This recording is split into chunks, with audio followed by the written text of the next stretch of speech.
என் லைஃப்பில் இந்த மாதிரி ஒரு பெயின்ஃபுல்லான ஒரு சுச்சுவேஷனை நான் ஃபேஸ் பண்ணதே கிடையாது. மனசு முழுக்க வலி வலி மட்டும்தான்.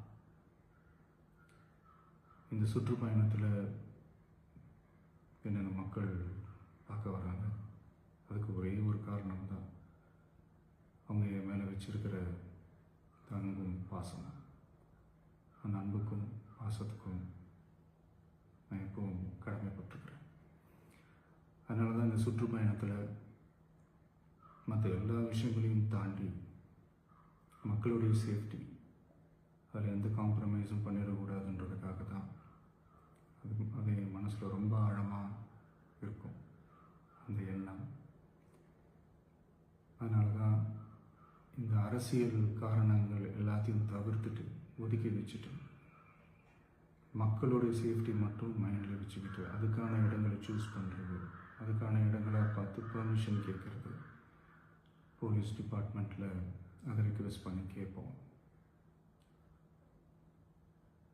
ஆனால் நடக்கக்கூடாதது நடந்துருச்சு.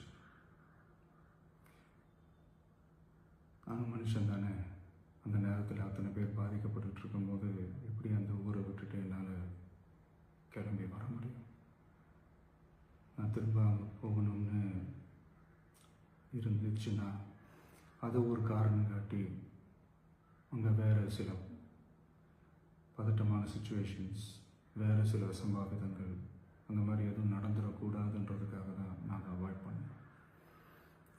இந்த நேரத்தில் சொந்தங்களை இழந்து தவிக்கிற அத்தனை குடும்பங்களுக்கும் என்னுடைய ஆழ்ந்த இரங்கலை தெரிவிச்சுக்கிறேன். எனக்கு தெரியும், என்ன சொன்னாலும் இது ஈடையாகாதுன்னு எனக்கு தெரியும்.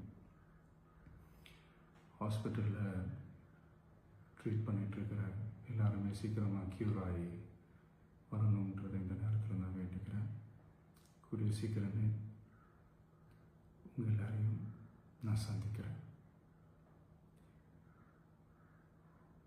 இந்த நேரத்தில் எங்களுடைய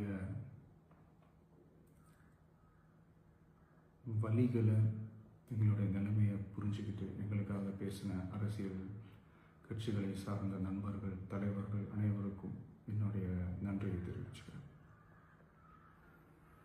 கிட்டத்தட்ட ஒரு 5 மாவட்டத்துக்கு பிரச்சாரத்துக்கு போனோம். இந்த மாதிரி எதுவுமே நடக்கல. ஆனால் கரூரில் மட்டும் ஏன் எப்படி நடக்குது? எப்படி நடக்குது?